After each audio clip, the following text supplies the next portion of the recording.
3 weeks ago, my neighbor pounded on my door at midnight, clutching a mason jar of cloudy water and telling me to drink it to restore the balance after I hexed her sourdough starter. I laughed, because how do you hex bread? But the laugh died when a raw chicken appeared on my welcome mat with a note that read, "The curse is returned." Then came the glitter on my basil, chanting at 3 a.m. in our shared yard, and a Ziploc bag of spaghetti buried under my car to confuse the bread spirits. I thought it was a joke until even the police couldn't help. So here's my question. What do you do when your neighbor declares a holy war in the name of the bread gods? Life in my duplex used to be quiet in the way you only notice when it's gone. Mornings smelled like coffee and wet concrete. Evenings hummed with the same two crickets that lived somewhere near the mailbox. My neighbor, I'll call her Linda, decorated her windows with crystals and kept jars of moon water lined up like trophies. I didn't mind. Everyone has their thing. Mine is basil and cherry tomatoes. Hers was the moon. The first time we really spoke, she asked if I could keep my shoes off the porch because Saul's Carry Road anger. I said sure and forgot about it. She waved sage on full moons. I watered plants. We lived in parallel rituals that never collided. Then, one Tuesday morning, she showed up on my doorstep with the look people have when a dog runs away. She held up an empty, cloudy jar. "My starter died," she said. "I could feel your energy was wrong yesterday." I had to bite my cheek to keep from smiling. "It's flour and water," I said gently. "It gets moldy. It happens." Her mouth twitched. "It doesn't just die." She stared at me like she could peel my face back and read my thoughts. "You did something." "I didn't," I said, "because what else was there?" "I'm sorry about your starter." She left, and I told myself it would blow over. People grieve weirdly. Bread grief, moon grief, the whole internet is built on it. But that night, as rain started and the streetlight turned everything the color of tea, a thought slid under my skin. What if she believes it? 2 nights later at exactly 3:02 a.m., a smell like burning hair threaded through my bedroom. I woke to the scratch of chanting, low and relentless, like a washing machine with opinions. I parted the blinds. Linda stood barefoot in the center of our small shared lawn, sage smoke rising around her. She moved in slow circles, whispering words that sounded like Spanish run through a blender. She flicked liquid into the air. It fell silver in the streetlight and spattered my basil. I watched for a full minute, heartbeat in my ears. She didn't look at my window, didn't look at anything human. When she finally went inside, the yard felt heavier, like a conversation had happened and I'd been the subject. In the morning, my basil leaves sparkled. Glitter. Not dew. Not rain. Glitter. I laughed out loud. I took a photo and sent it to a friend with the caption, "Fairies unionized." But the laugh tasted metallic. I could have knocked on her door. I could have asked what she was doing, asked her not to perform midnight rituals in the shared yard, asked her to keep craft supplies off my herbs. Instead, I rinsed the glitter away and told myself, it's one weird night. Everything was about to change. The raw chicken arrived 4 days later. I saw it as soon as I turned into the walkway. A pale, slick bird, unwrapped, splayed on my welcome mat like it had chosen my address to die. The smell hit a second later, sour and heavy. A note was taped to the skin with blue painter's tape, the letters carved in all caps. "The curse is returned." My keys slipped. I gagged, then gagged harder as I lifted the whole thing with a trash bag like a bomb technician who majored in poultry. Bleach, gloves, the works. My hands wouldn't stop shaking. It wasn't just disgusting. It was a message. I looked toward Linda's windows. Her curtains were closed. One crystal caught the sun and threw a rainbow across the driveway, cheerful and obscene at the same time. I tried to be rational. People prank. People get petty. My brain said neighbor dispute. My skin said ritual. I opened my door, aired out the entry, and scrubbed until the bleach stung my eyes. When I finally sat on the bottom stair, heart thudding, I realized I was listening for her footsteps. That night, I left the porch light on. Every creak of the duplex, the old pipes, the fridge cycling, sounded like intent.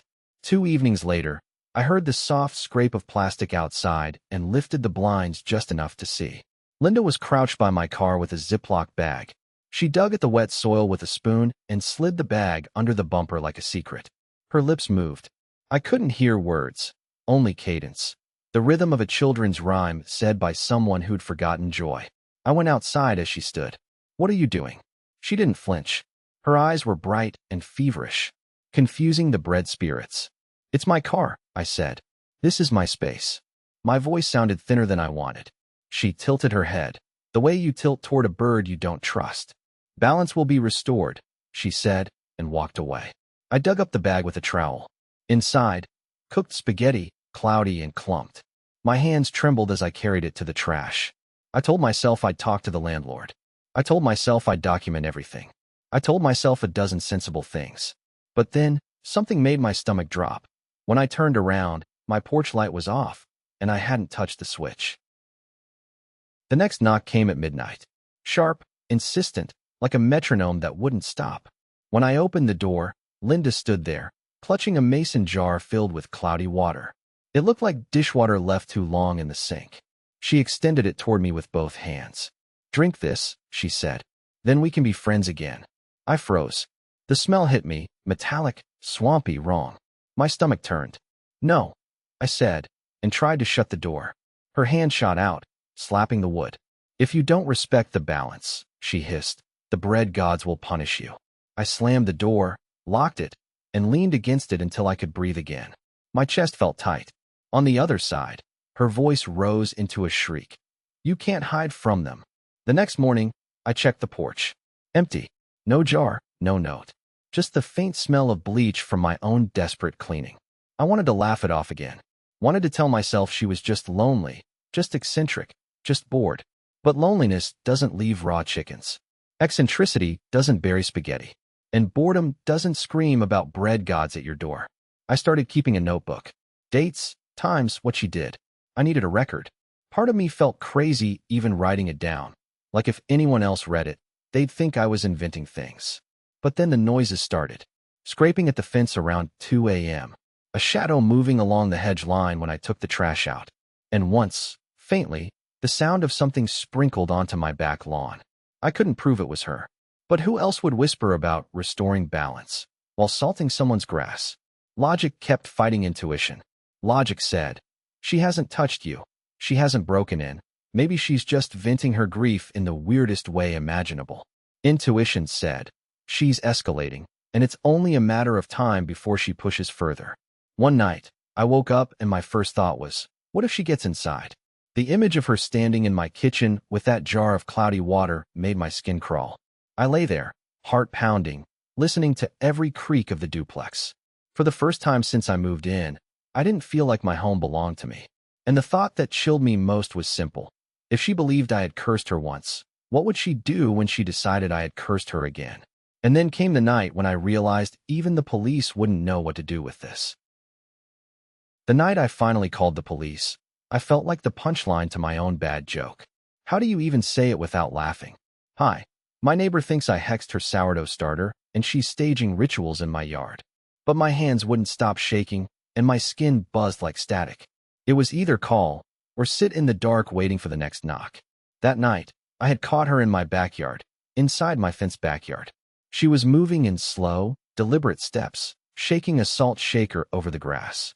Her lips moved, whispering something I couldn't catch. I froze at the window, the hair on my arms standing up. It wasn't noise, it was intent. When I yelled her name, she didn't flinch, just tipped the shaker one last time, then slipped back out through the gate. My breath felt sharp in my lungs. That was the moment I dialed the non-emergency line. The officers arrived 20 minutes later. 2 men in dark uniforms, polite but tired, like they'd seen it all. I tried to condense weeks of madness into something that sounded reasonable. The glittered basil, the raw chicken, the spaghetti, the cloudy water, now the salt. I heard myself speaking faster and faster, my voice edging toward hysterical. They nodded, then crossed to her door. I stood on my porch, chewing the inside of my cheek. Within seconds, Linda's voice carried across the driveway. "She's lying." The doe told me what she did. My stomach dropped. The officers went inside. For 10 minutes, I paced like a tethered animal, every second stretching.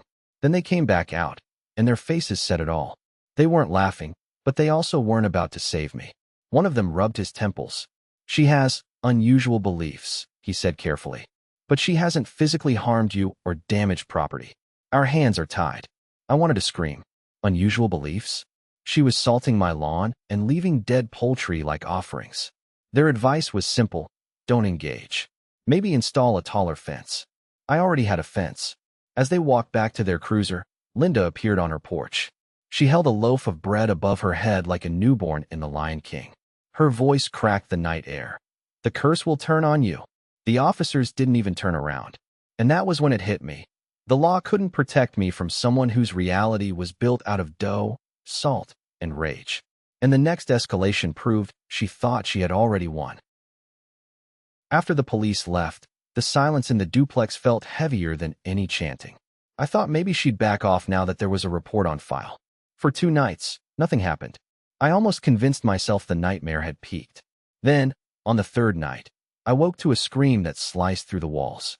I rushed to the window, and there she was, barefoot on her porch, clutching a loaf of bread above her head like a holy relic. Her hair stuck out wild in the porch light as she shouted into the night. "The curse will turn on you." Her words carried down the street. Curtains shifted in nearby houses. My stomach clenched. I wasn't just the target anymore. I was the spectacle. The next morning, my phone buzzed. A neighbor from across the street texted, "Everything okay?" Your neighbor was performing. My cheeks burned reading it. Now my private nightmare was neighborhood gossip. But Linda wasn't done. That afternoon, I found something new in the flower bed by the fence. A small circle of blackened candles, melted into the dirt, and a piece of paper with shaky handwriting that read, "Balance must be restored." I crouched there, paper in my hand, and felt the absurdity twist into fear. She wasn't just venting. She was escalating her rituals into my space, my property, my life. And the way she wrote those words, like a sentence already carried out, made my chest go cold. I snapped photos, added them to the folder I was keeping, and for the first time, I thought about moving. But anger fought through the fear. Why should I be the one to leave? That evening, I heard her again in the backyard. She wasn't even trying to be quiet now. Salt shaking, low chanting, words about restoring the breadline. My fence, the one the police had said I should install, might as well have been made of air. I realized something then. She believed she was winning. Every ritual, every scream, every offering was a point on her scoreboard. And me? I was the villain in her mythology. But I wasn't ready to surrender my home. So I made a choice that forced the conflict to a breaking point. For a few days, everything went quiet. No chanting at 3 a.m., no salt in the grass, no raw meat waiting on my doorstep. The silence was so sudden it felt staged, like the pause before the second act of a play. I let myself hope. Maybe the police visit had rattled her. Maybe the bread gods had accepted her offerings and moved on. I started sleeping through the night again. My notebook of incidents sat untouched on the counter. I even caught myself humming while watering my plants. But hope is a fragile thing. It broke one night just past midnight when a scream yanked me out of sleep.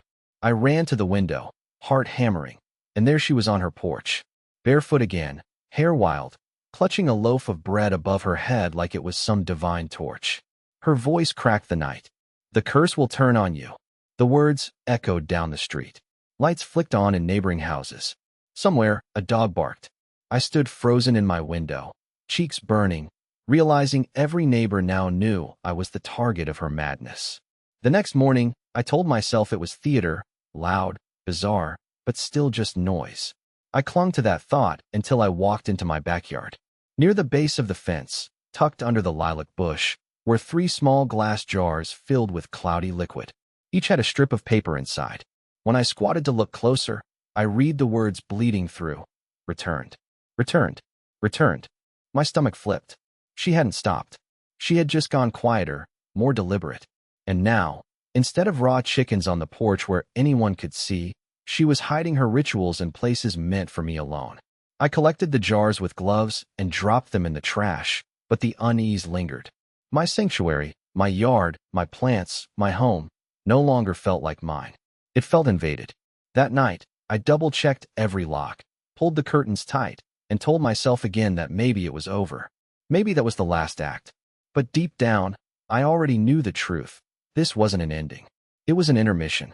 And the next time she crossed the line, it wasn't just the yard she invaded, it was me. The line finally snapped the night I caught her inside my fenced backyard again. I had been lying awake, listening for the smallest creak, when I heard it, the faint scrape of the gate latch. My pulse spiked. I crept to the window, and there she was, moving across the lawn with that same slow, deliberate rhythm, sprinkling salt in jagged lines across the grass. I yanked the back door open so fast it slammed against the siding. "What the hell are you doing?" I shouted. She didn't flinch. Her eyes glowed feverish in the porch light. "Restoring the breadline," she whispered. Then she darted toward the gate like a shadow, slipping out before I could even reach the steps. My hands shook as I locked the door. The yard smelled faintly of salt and damp earth. That night, I barely slept. Every time my eyes closed, I saw her face at the window, jar in hand, whispering about punishment. By morning, exhaustion mixed with anger. I walked the yard and found fresh footprints in the dew, pressed right up against my back window. She hadn't just trespassed, she had been inches from where I slept. Something inside me shifted. Fear turned into resolve.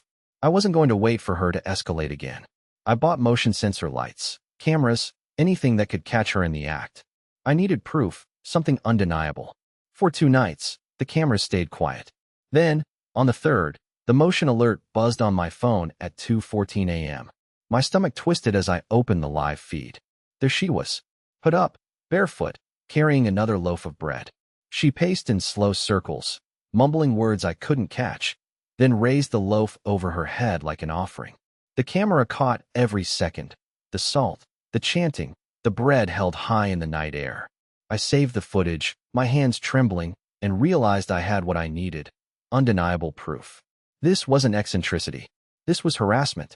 But the relief was short-lived, because when the flash of the security light hit her face, she looked straight into the camera, straight at me, and smiled. It wasn't the smile of someone caught. It was the smile of someone convinced they'd already won. And that smile was the last straw that pushed me into the final confrontation. By the time I filed the restraining order, I was running on equal parts fear and fury. I had the photos, the jars, the raw chicken, and now the security footage of her midnight bread ritual. The officers couldn't laugh it off anymore, not when I handed them a flash drive filled with timestamps and video clips. The paperwork went through faster than I expected. Maybe the word trespassing carries more weight when paired with raw meat and chanting. When the order was served, I watched from my window. Linda opened the door, hair tangled, eyes sharp with the kind of devotion only true believers have. The officer handed her the papers. She scanned them, her lips moving like she was reading a spell, and then her gaze snapped up to my window. "You can't silence the bread gods," she screamed, voice cracking against the siding. "They'll turn on you." And then, as if to punctuate her fury, she lifted another loaf of bread, fresh and whole, and thrust it above her head. The sunlight caught the crust, ridiculous and terrifying at once. She shouted words I couldn't understand, half chant, half curse. The officer gently lowered her arm, muttered something I couldn't hear, and stepped away. But the damage was done. She knew I had fought back. She knew the law was now between us. That night, I expected another ritual, another offering, some new grotesque invention. But nothing came. No chanting, no salt, no jars. Just silence. And silence, after weeks of madness, was almost worse. I lay awake, staring at the ceiling, waiting for the sound of her voice, for the scrape of her gate, for the thud of something left on my porch. At 3 a.m. sharp, the motion camera pinged. My stomach lurched as I pulled the feed. The yard was empty, but the microphone picked it up, a voice, faint and wavering, drifting through the dark. Balance restored, balance restored. It was her, chanting from inside her own house. The words grew louder, faster, until they broke into sobs. Then silence again. I sat there in the glow of my phone, heart hammering, realizing this was it. She wasn't going to step onto my lawn again. The restraining order worked, not because she respected it, but because she had shifted the battle. Now it was in her mind alone. When I finally fell asleep near dawn, the last image burned behind my eyes was her face on the camera feed. That fevered smile, locked on me, convinced the bread gods had already chosen a side. And though the ritual stopped, the feeling that the curse lingered has never left. Today, the yard looks normal again. The basil has grown back, the grass is green where the salt once burned it, and the porch smells faintly of bleach instead of raw chicken. From the outside, it's quiet, peaceful, but peace can feel like a performance. Linda still lives next door. I see her sometimes, standing on her porch, clutching a loaf of bread to her chest like it's a newborn. She doesn't speak to me anymore, not directly. She just stares, eyes fixed, lips moving in silent words I can't hear. The restraining order keeps her off my lawn, but it doesn't erase the memory of waking at 3 a.m. to chanting in the dark. It doesn't stop me from checking the security feed twice before I can fall asleep. It doesn't stop me from wondering if she's waiting for her chance to begin again. I've learned something, though. Not every war is fought with fists or fire. Some are fought with glitter, spaghetti, and loaves of bread.